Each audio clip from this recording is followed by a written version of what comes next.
Hi, I'm Jim Clark, Visual Arts Manager here at Hopkins Center for the Arts. Today we're speaking with Pamela Carberry about her exhibition, Dance of Fire and Water, with Tandava Ceramics in the Redepenny Gallery, on view now through June 21st, 2026. Pamela, welcome. Hi. Thanks for having me. Oh, it's a pleasure.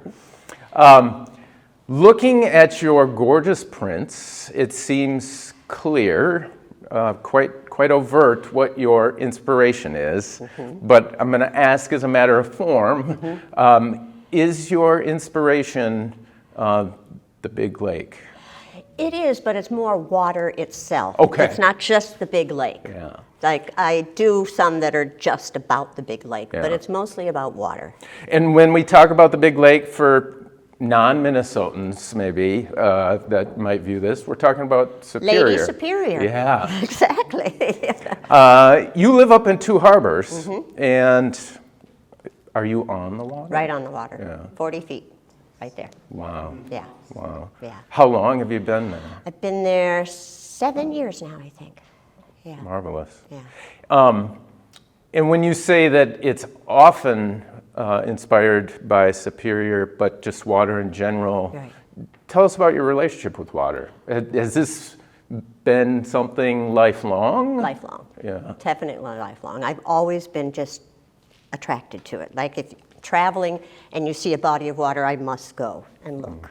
And just running streams or anything like that, I've always loved the energy, the fact that it's impermanent, it's moving all the time. All of those things come together.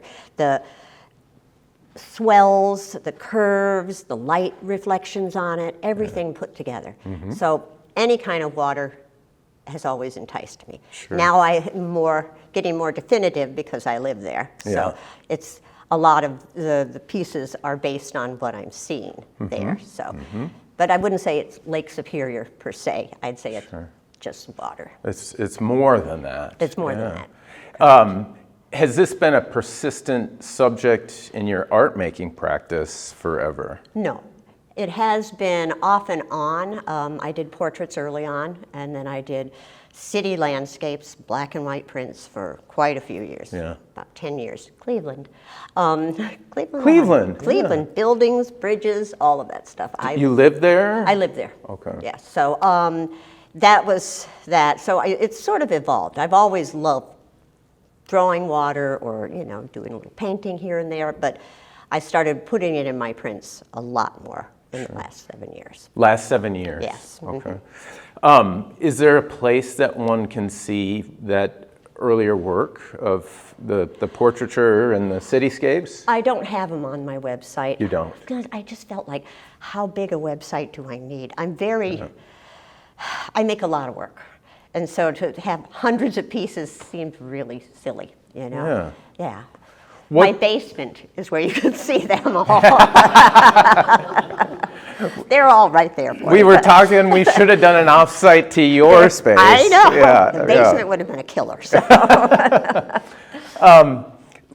When you say you're prolific, Yeah. what drives that? Because some artists are quite prolific and others are more measured in their processes and output. What drives your prolific work methods? I think it would be my personality. I remember in grad school, one professor saying to me, "Why did you do all these?" And I thought, so I could do that one. And Yeah. it's like, you can't think that through and then go, I thought, obviously not. I have to do these things, and I always look at my work as evolutionary. It's not like, I'm always better than this. The next one is good better. So I can relate. Yeah. Okay, so that's sort of my feeling. But I make a lot of work just because that's what I do. That's what I do. Do you find in the action of making many works with the evolutionary goal in mind that there are some that don't land, we'll say, and is that right? Yeah. Could you speak to the proportion? I just know that many people that that like to be here Right. and watch these. Yeah. They're artists themselves. Right. And so knowing that some don't maybe work out, Yeah. what's the, Maybe 20%, maybe. Yeah. It's hard to tell. Like, I might start working on something and then never complete it. So Yep. I don't consider that like. I will complete a lot of things because I've learned that sometimes stopping too soon was a problem with me, or not stopping at all was a problem. So I try to find the sweet spot. When I was at High Point, there was a studio manager who was wonderful. She'd just walk by and go, "You're done." And I think, "Oh, thank you, Joanne." So I would notice, because I just think, there's more I should do. This is not quite there yet. But Yeah. sometimes I went past it, so I have to sort of slow down. do you feel like you have a better sense now of that boundary between not far enough and too far? Or is that slippery and it changes from piece to piece?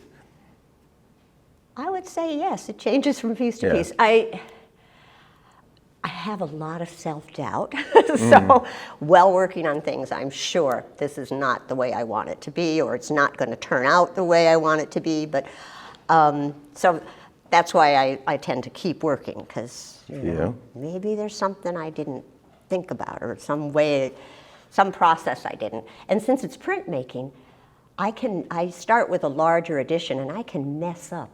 And I always end up with small editions because there's a lot of ones that fall off on the way. Are you, when you say that, do you mean that you are making responsive adjustments to the plates between an artist proof and then you're making changes and that's what drives the shrinking of the edition? That's one of the reasons. Yeah. Another reason is I do something and I do it on, I start to print it on the first couple of prints and I realize, oh my God, big mistake. Yeah. So those are all of a sudden gone and you have to, so I think a lot of printmakers do that. Sure. Yeah, I mean. When you say it's a problem, is it primarily the work itself, like a compositional issue, or a tweak to a mark, or is it more a technical aspect? I think a little bit of each. A little bit of each. Sometimes it's technical. I think that didn't work. Yeah. I thought, if I do this and I mix this ink this way and I apply it this way and I do this and all of these variables you figure out. Yes. You do it, you think, yeah, no, that did not work. So yeah. So, and I work big, so mistakes are costly. So I try not to be an idiot about it, but Well, speaking of that and size and process and planning, how, you're using intaglio techniques as well as multiple relief techniques, colograph and linocut. Right. Some of the works incorporate drawing and some have collage or even calligraphy, cut paper, drawing with scissors, we'll say. Yeah.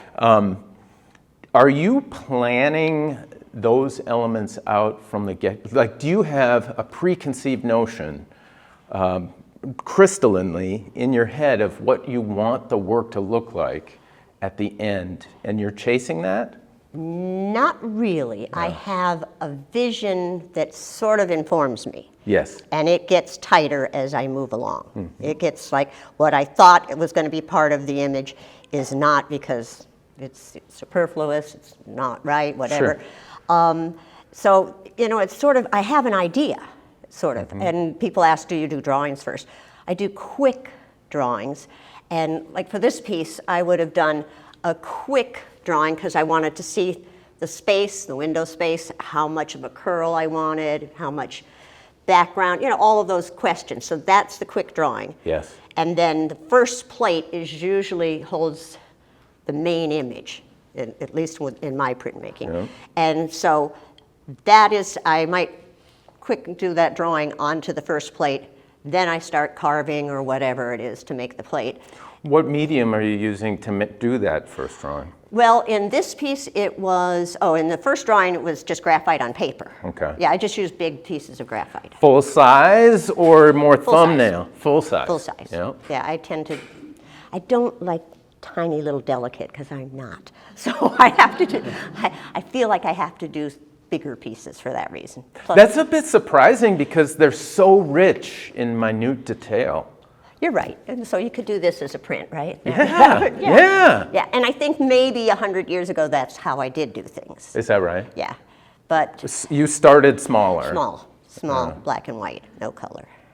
When did the work, was it a progression and they just kind of grew, or was it small and then, it's got to be big? I think Gotta Be Big was the last 7 years on the water. I think the subject matter screams Demands it. it, yeah, screams it. Yeah, it just, that I see no other way. As a matter of fact, these are small in my view. Like, I wish I could have done. But money, time, all of those kind of, my press is only so large. So you have to do it that way. But that's why I like to do pieces where there's several pieces lined up. Yes. It gives, it just makes the world vision bigger. Yeah. And you had said that these three were intentionally, we'll say, kind of a casual triptych, and that they're not one piece, but they're a sub-series. They're Is a that fair? sub-series. They're portraits of waves. Yeah. Someone described it to me that way, and I thought, that's really good. I'm going to use it. So they're portraits of waves, and just basically the differences, the energy is different, the colors, and it is actually a series of 6. I did not finish the licks. I'm still working on them. Yet.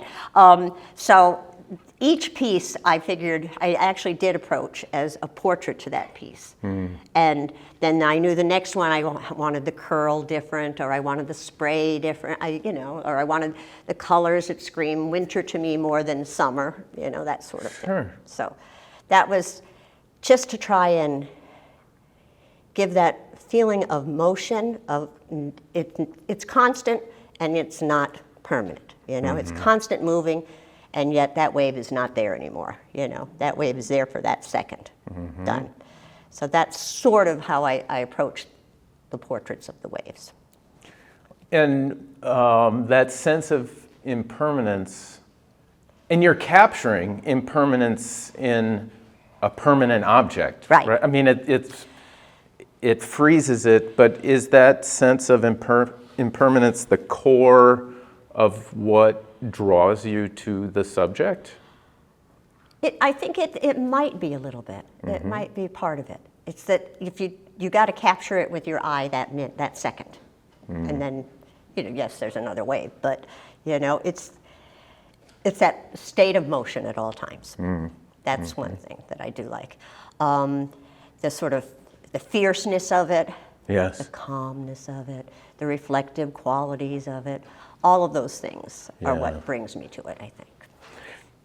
There, to my knowledge in your work, and I've known your work for a number of years, I haven't seen a boat or an otter or any person. There are no. It is truly a portrait of the water. Right. Have you ever included another element? Early on, yes. Yeah. As I did portraiture, but Sure. early on, yes, I would do animals in the forest and stuff. But not in the water. Not in the water. And I wonder, because I see those cool ships out on the lake all the time, and I think I should do that, but it just didn't feel like I wanted it to be part of what I was working on here. So, not even shore. Not even shoreline, you're right. What is really a constant in most of my work is horizon lines, though, which any landscape artist says, if you took a line across a piece of paper, you have done a landscape. So you are now an artist. So, and maybe I like that sort of easiness of it, but also there's something very grounding. Yes. There's something it makes us feel secure when we look at a horizon line, So I think maybe it gives me security by putting it in the prints. Sure. So. And the horizon line is very dynamic between the different works in the series. I mean, we've got high horizons and lower horizons. What is there? Is that an intuitive choice, or is that driven with more cognition? Are you thinking about where does this need to be for a specific? At some point in time, I think I am, like in realizing the image. At some, like other ones, I think no horizon, nothing. You know, we're just going to float it there.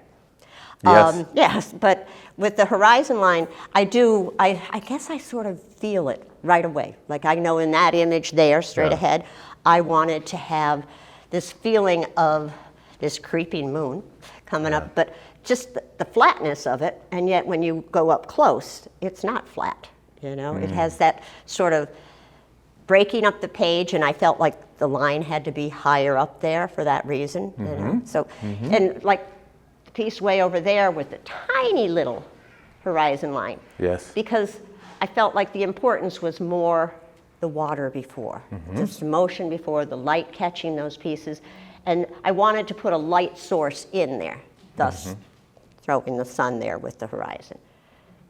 There's a masterful expression of proportion in these. You know, the amount of water to sky in that one, the size of the moon relative, the amount of flat color versus textured color, because the sky in that one could have had some texture, but it doesn't. Right. I mean, it's very, very subtle texture. Right. And at other times, there is a great amount of texture in the sky. And something. so you're managing proportions from a design standpoint. Right, right. I think I do think that way. I see spatially very clearly, like I do understand dividing space and in rooms, in prints, and any of that kind of stuff. I think that shouldn't be there. Move it over. You know, Have you always had that sense? I have. Have you always been an artist? Yes, yes. Since. And so that has been core to. It was something you were born with. You feel like? I think so, because I don't remember anyone saying, "Why don't you draw something?" or telling me. I just like to just draw. I would draw cartoon characters, and everyone would go, "I was a child," and they go, "You did it," and I think, well, that was easy. You didn't tell them it was easy, did you? No, I thought, why can't you do it? Yeah. You can draw Bugs Bunny. Watch. You know. So yeah. It was a natural gift. It was. I see shapes very easily in things. So. Does that translate to art making being easy for you? The word easy has never come into my work method. I wish it was. I don't know. Does it become easier? It becomes more possible. Okay. Yeah, I don't know if it's easier. I think maybe I can do this, you know, maybe at certain points. But printmaking is different than, maybe it's not so different, but I approach it differently than, let's say, painting or drawing. There's so much technique and process involved in making a print that has there's so many different variables. There's the inks, the temperature of the room, the wetness of the paper, the not wetness of the paper, the this, the that. And all of these things, all these variables can change something totally. So I think I start to think that way, like when I'm thinking of an image, I do start to think, how would that become a print? Yeah. I know how it looks as an image maybe a little bit in my head, but what are the steps to get it there? Yeah.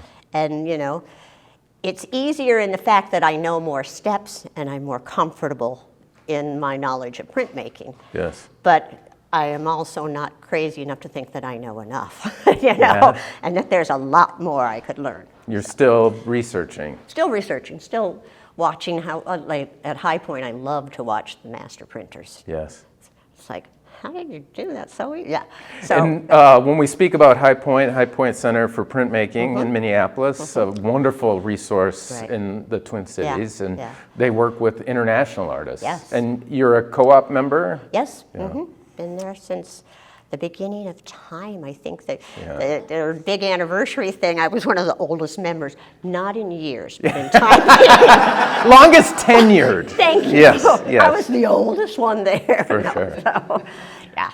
Do you do all your printing at High Point, or do you have a press at home? I have my own studio. You do? I printed there for many years. Once I moved up to Two Harbors, I got a press, I built my own studio. I go to High Point for extremely large things, or if I'm using copper, I use their acid, because I didn't put acid baths in my own studio. Okay. But yeah, I can pretty much do what I want to do there. Let's talk a bit about a process, because the acid bath related to etching an intaglio plate. Right.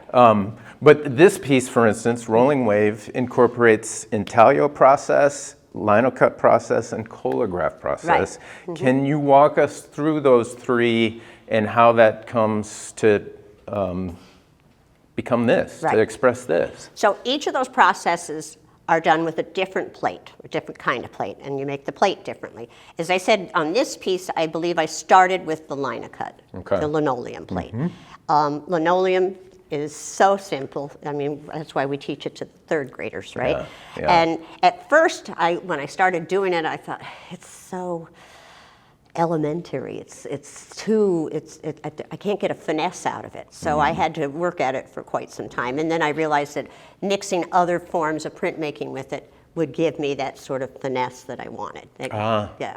So I started with a quick drawing, then I laid it out on my linoleum plate, which is usually just some quick shapes and lines. Mm-hmm. And then I feel like I draw with my gouges and my tools. Yes. So then I'll carve that plate out, print it a couple of times to see what's happening, and that informs me as to what's next. So, yeah. I mean, it's a bit of a magic trick that it's such a laborious process. And as you mentioned, all these variables that are going on, including the humidity in the room. Right. That you capture gestural spontaneity so well in this very, I would say restrictive, but that might be too. I would say more tightly controlled. Yes. Yes. Tightly controlled. Restrictive, no, but controlled, yes. And how do you get a free form kind of feeling to it? Yeah. I think it's because, it may be because the techniques might be tightly controlled, but I'm not. Is that right? So when I use those techniques, they might have a little more fluidity than, let's say, someone who knows what they're doing. That's the way I look at it when I see someone that knows what they're doing. I think, oh, that's how you do it, huh? So. Yeah. Has that been a natural gift, or was that something hard-earned with experience? I have a bachelor's and a master's. I've taught. I've made art for many thousands of years. Yes. I think there's a naturalness somewhere in there, but then there's just time and practice and study and being aware. So the linocut is kind of the base image. Correct. And then how does the intaglio come in? So the intaglio on this particular image are all the little white dots that you see. Mm-hmm. And I had a plate that shows that. It's just all these. I use different substrates, plates, for the intaglio. I didn't use copper. Okay. I use another sort of a foam, a pressurized foam that I can still use with my tools and carve into. Okay. But what happens on that plate is the ink is forced into the carving. Yes. Whereas in the next one, the colograph, the ink is floating above it. Relief. Yes. Yeah. Mm-hmm. So both the linocut and the colograph are relief prints. The ink's on the high points of the topography of the plate. Right. The intaglio, the ink is in the depressions. Correct. Typically, when people think of intaglio, I think they think of copper plate etching with an acid bath. But here you're using a foam substrate that you can carve into. I can carve into. And then you wipe the plate clean. The ink stays. And the ink stays in the little holes and the little matrix that I put there. Do you have to wet the paper to help it pull the ink from those depressions? On most things, like on a colograph, I always start with a wet paper because it's more forgiving. It'll, like in a press, you put your plate down, you put your paper on top, and then you put what we call blankets on top to sort of cushion it, and you roll it through the press. What you're doing is forcing that paper into the holes. So if it's a little wet's not the right, damp. Damp, Yeah. It'll pick up the ink easier.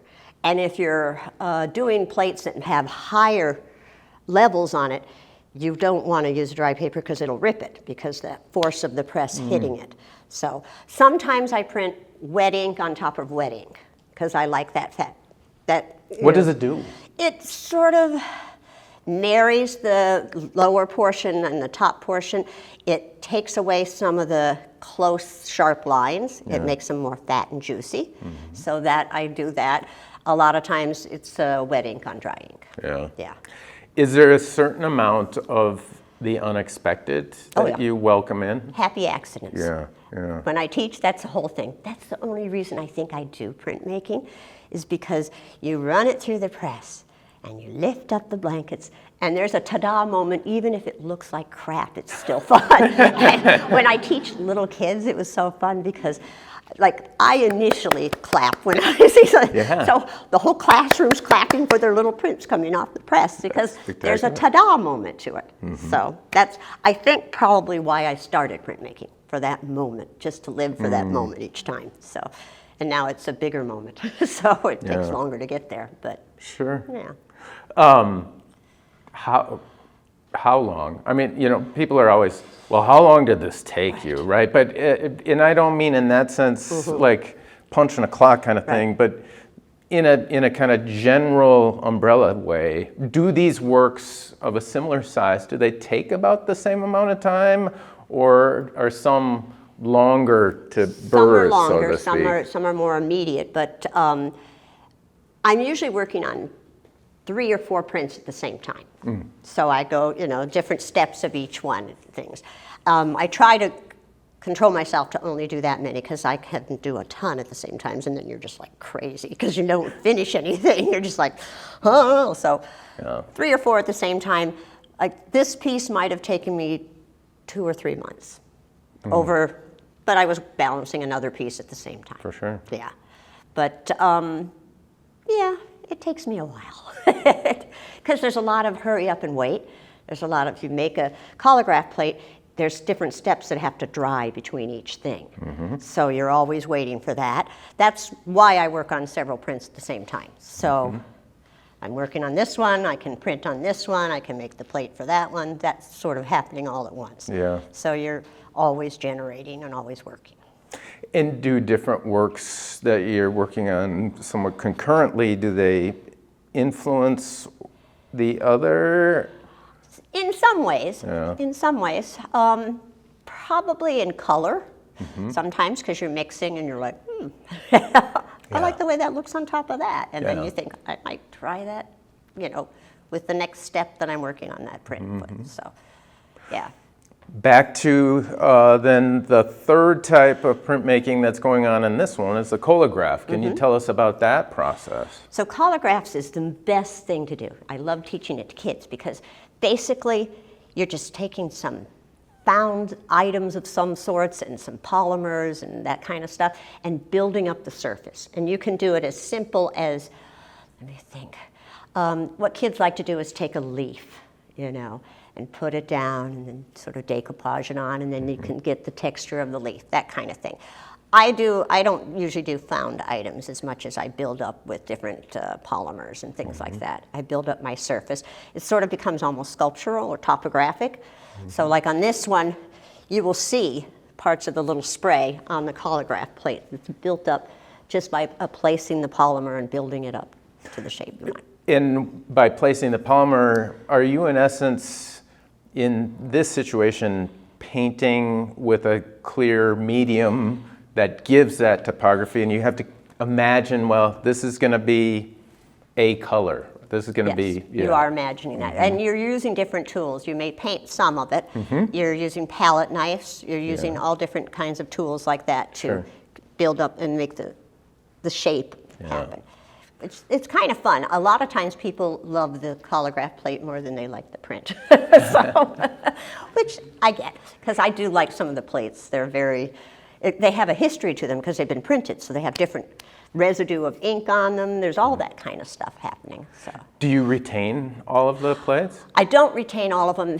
For a long time I did, and that got ridiculous, if you know what I mean. So yeah. Also, most of them were copper from way back when, so I was moving heavy copper plates, and finally I thought, nope. And also, once you're done editioning, you generally don't use the plate again, because you're ruining the integrity of the 6 prints that you pulled or whatever. But I keep some plates. I don't keep a lot.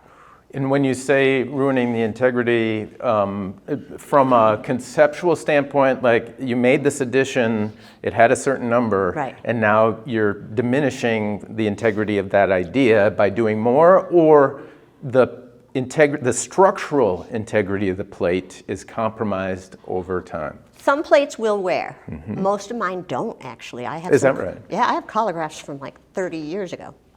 I was 12. And just a wee bit. Which is kind of amazing, because think about what you're doing. You're building up the surface, and then you're squeezing it with the pressure of that press over and over, and they still retain. Some do sort of beat down. Yeah. Yeah.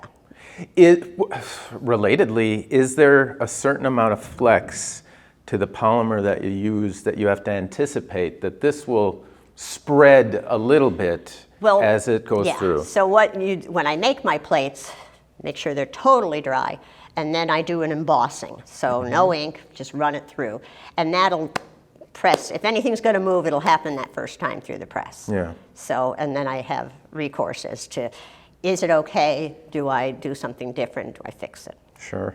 Generally, it's okay. There, in addition to the colograph, there's collage elements, some cut paper. Oftentimes it occurs at the horizon line. Exactly. And was that choice, is that problem solving, or what drives that choice? The choice was I wanted the crispness of that line. Yeah. And the way to make it crisp is to have where the plate ends and then do another plate for the sky. Sure. In that case. That's a lot of times if I want that. If I'm not that caring about that line, then I'll just do the whole thing. But it adds a subtle tactile topography to it that it seems like a bit of an Easter egg, a reward for close inspection. Right. I know we had at least one patron that just was over the moon in discovering that. Oh, cool. Yeah. And for you, it was more, this is how I'm going to get what I want. this is how I'm going to get what I want, generally. Yeah. But on this one, This piece here? yeah, it has a very intentionally drawn edge, Exactly. I'd say. Maybe, was it an X-Acto knife? Or? It was an X-Acto knife. Yeah. X-Acto knife. And the obscuring of that horizon line is because when the sea smoke is on the water, there's no definitive. It's just motion and stuff. I did quite a few other pieces of sea smoke that this one is in the show, but yeah, that's intentional to do that. Yeah. Yeah. And how often are you doing that type of? I think that's the only appearance of that particular approach in this show. In this show, yeah. Yeah, but is that relatively common, or is it unusual? I would say it happens. I don't know if it's common, but I've used that technique in a few other pieces. Yeah. There's a piece over here that includes graphite on Mylar. Yes. So direct drawing, Right. included with printmaking processes. Yeah. What drives that choice? Well, first of all, I wanted to use Mylar as a printing method because I liked the sort of airiness of it, as opposed to being a flat piece of paper. I like the airiness of the Mylar, the transparency of it. So I like the technical, the sign of the hand on the print, the marks that a hand makes when you're drawing. And I love that kind of drawing. So that was the first, I think, that I did with Mylar, and then other pieces happened after it. So that's me figuring out a new way to do something. For sure. Yeah. So. Back to subject matter, do you ever And maybe we've covered this more than you even are interested in, but I'm curious. I see that a lot. Okay. Do this the whole time. Okay. But do you consider the world that exists underneath that surface, that piece over, I think it's breaking wave? Right. To me, the gesture of that cresting wave suggests the spine of a kraken. You know, I mean, and it might just be that your work is allowing the imagination of the viewer to find things. But do you ever consider the life that exists underneath that plane? Totally. Yeah. On that piece, it's the idea of a breaking, a long series of waves breaking, has a very cataclysmic ending to it, sort of. And also, I sort of like the diagonal swash down the page. So and once again, the spatial element comes into things. So I sort of like that framing of it. But yes, I think that's why I started doing the Mylar, what's happening underneath the water. Because I did a whole series of prints of light reflections on the water. And so it wasn't, the water was there, but it was more the shape of the light reflections that the pieces were all about, which was very kind of interesting because they sort of feel like they're floating above the water, but they're not. They're, part of the water. But so when I started using the Mylar, then I started doing a lot more layers of, there's a paper, there's paper and 2 Mylars on that one. So each part of the print, I sort of approached as itself. And then you would layer the next part just to sort of build up that layers. Wonderful. Yeah. There is one achromatic work, one just black and white piece, Night Wave, and that was striking to me in that I was familiar with your polychrome work for many years. Is that unusual? Had I just not seen? Do you have a large number of? That's more unusual nowadays. But that piece, I definitely knew I wanted it to be almost monochromatic. I mean, there's silver in there, but black and white. Because when you're looking at waves at night, it's discernible only in the fact there's different kinds of darkness, and then there's little specks of light. So, and it's sort of foreboding and yet calming, all of those things at once. So it was sort of along my wave portrait, but that was a little guy on its own.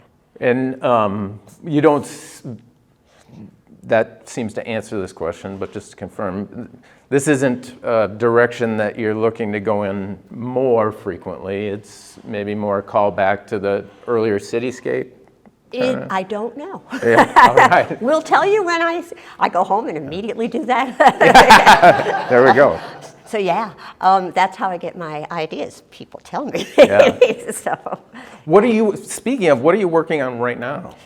Right now, I'm working on a large continuous landscape, or waterscape as I call it. Sort of in the feeling of that piece there. This is definitely Lake Superior talking. It's just the constant long horizon line and the different planes of the water coming at you and the sky up. So I'm doing a large piece that sort of wraps around a gallery space. So it's made of different pieces, but they all are shown in a line, and that'll be that piece. And when you say gallery space, do you have a specific gallery space? It's not site-specific for a specific gallery, but it is specific that it be shown in a gallery this way. Because I can't make a piece for a specific gallery because... You don't know. I know, right. And also, it's going to be there for 20 minutes, and then I have to find a gallery with the same wall? No. So I try to think about that when I'm working on large pieces like that.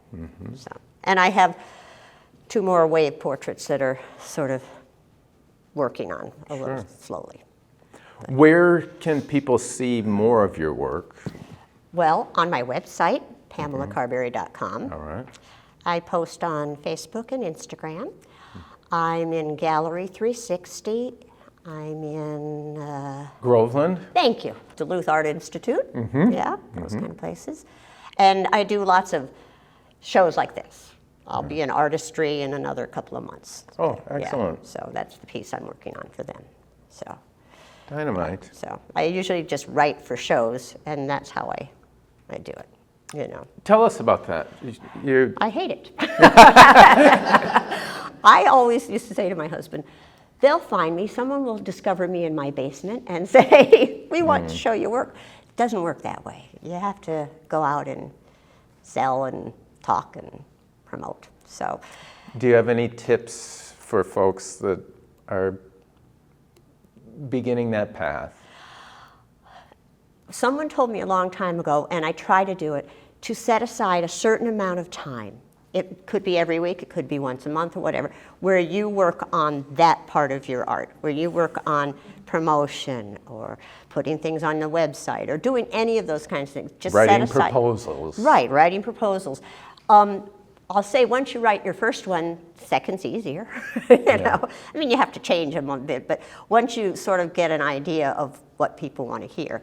That's an iterative process, just like the making is. Yes. Each one informs the next. Yeah. My whole dream is to have an agent and a framer. Just live in another I thought house. you had on the a framer. property. I do have my husband, that's true. Cut that out too. This is going to be a 10-second interview. Yes, he makes all the frames. Doesn't he do a good job? Yeah. So, right. Yeah, but you know, I like someone to do all that for me and me not have to do anything but sit in my studio and work. That's the dream. That's the dream. Not happening. So there you go. Yet. Yeah. Okay. So. Let's open it up to questions. Clearly, you do a lot of observation of water and have had years of that. Does photography at all play into idea generation or furthering of a piece where you're trying to capture something that your mind isn't quite putting together? That's probably the best way to say it. I don't work from a photograph, but I do photograph a lot. I photograph every day because I go running every day down the lake and I photograph just sea smoke or light or darkness, whatever. I don't work from those photographs, but I think the actual act of taking the photograph makes my memory work better. But I will go back for color, you know, that kind of things. Or the way a light hits something where I'm not sure, I will look at photographs for that. But I'm not a photographer. Like, the end result is not gorgeous photographs. It's just little pretty pictures that I took. So, right. So, thanks. Grist for the mill. There you go. Thousands of pictures on the computer, which my husband goes, really? It's just like hundreds and hundreds. So, So when you start working on something, how close to the end result is your initial vision? if the vision is really strong and I know exactly, I usually can hit that. But I would say 9 times out of 10, I don't have a complete idea in my head of what the vision is going to be. It sort of evolves as I'm working on it. Mm-hmm. So I'll do a drawing of what I think I want on the page, you know, how I want it to lay out and everything. But in certain things like, well, in the dark print over there, I knew my vision. That one, I think, came out the way I saw it. I would say these, they sort of evolve. So the vision was there. I know I wanted a wave that was splashing, you know, that kind of thing. But it sort of builds as I make the process. And then the follow-up question is, when you make changes from the original vision, do you have a particular criteria for you've got 2 really great ideas. How do you pick between them?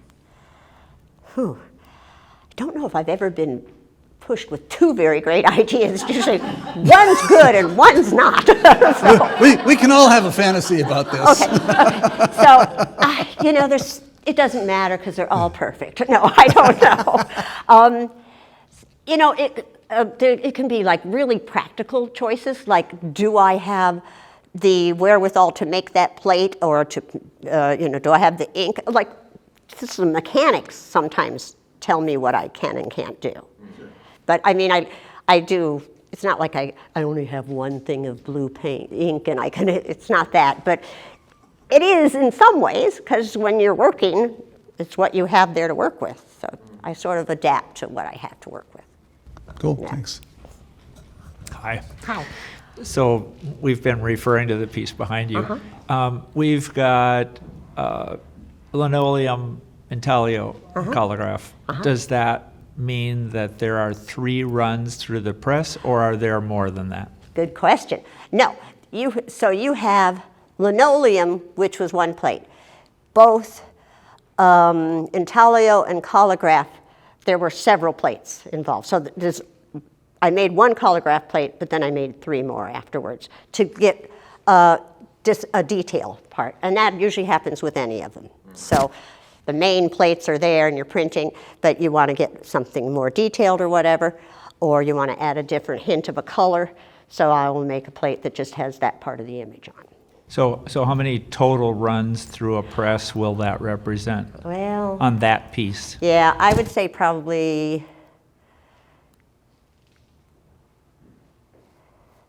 about 12 maybe. A lot of my prints are that way. A lot. I just, like, the amount of ink that's on my paper, it almost makes the paper feel leathery or something, and so less is more doesn't work with me on that part of printmaking.Maybe the final image is less is more, but the building of it, I love playing with ink and I build it up. I studied painting first, so I think I approach building images in printmaking as a painter would. And they just keep going on top of things, and that's sort of how I do it. But many of these will be run through the press quite a bit. Yeah. Do you then mask areas of the plate so that you're only addressing one? If that's the case, sometimes it's very hard, so you have to make a separate plate. Okay. Yeah, you don't want to like go into other boundaries and mess up. Masking works on certain things much easier than others. So. Practical question. So obviously, ink on a base has the potential to create a texture. Right. Then does the next printing or plate, is that underlying texture, does that affect what comes next? And negatively, positively, or you've got that figured out? Sometimes it affects it because I want it to. Many a times, it mostly affects it is the color that it was printed on the first one and the color that's going over top. So as I progressively print, I generally use transparency. Told him I always forget that word. Transparency in my inks. So each one has more transparency to it, except for maybe a white, a final thing. And that way you're letting the under part come through and you're sort of marrying them, and yeah. So edges don't get muddled as one edge is over the top of another edge on the base? Unless I wanted it to get muddled, yeah. Muddling can be very good, so. Right. How do you manage the transparency? Is it the amount of ink that you put on the plate, or do you add medium? You add the transparency to the ink, and then it can be the amount of ink. It's according to how I'm putting the ink on. If I'm rolling it on, it's usually a very light amount, because rollers only put down a very light. And you've got micro voids. Right, Yeah. right. If I'm carding it on, which means I put the ink on like a plastic kind of card and I force it down into everything, then there's a lot of different discrepancies on how much ink is in one place and how much is in another. So. And do you ever add a translucent or transparent medium to the ink? Like a painter would glaze.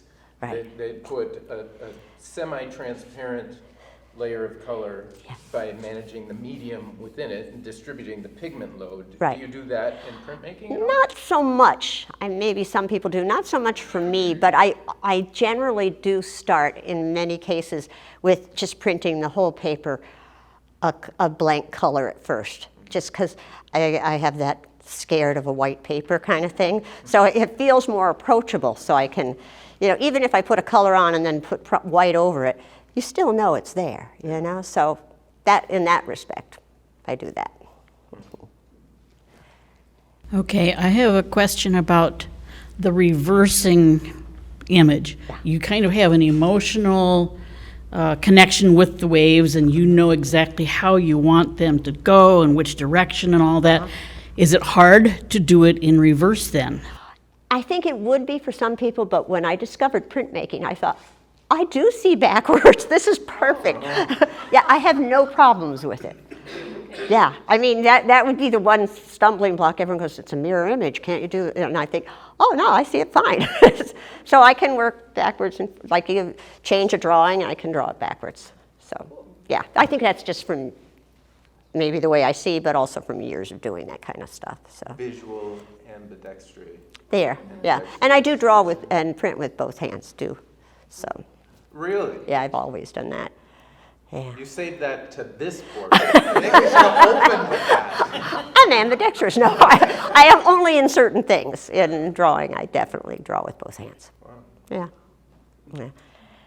You had mentioned the beautiful but dangerous quality of the lake, Lady Correct. Superior. I'll never call it anything else. Okay. And I noticed She thanks you. Yes. Sometimes, like when I'm looking at a few pieces as somebody who's not super comfortable in water, I find I'm holding my breath with the very finite horizon line. Do you consider like playing with that emotion of the viewer when you're just determining where you're going to put that horizon line? No, but I do understand what you're saying. I have a huge respect for Lady Superior or any deep, dark water. I have a huge respect for it. Yeah, no, but that's a good point. I should try. I am scared of things too. No, although I read cut this part out. I read an article when I first moved up to Two Harbors, and they were saying, you know, you fall off the boat and you will, if you're not picked up within 4 or 5 minutes, you're a goner. But then the best part of the article was that you don't decompose, you just go down. So I envision people sailing by going, Pam! Because you can see way down up there. So you cut it, right? Okay, so I just thought that would be very cool. You don't get bloated or just stare like that. You're going to cut that, right, Gary? And someone will say, what's that got to do with art? Well, you know. Yeah. Yeah. Spectacular. Pamela, Thank you for coming. I appreciate it. and thank you so much for sharing your beautiful work with our community. My pleasure. My pleasure. Thank you.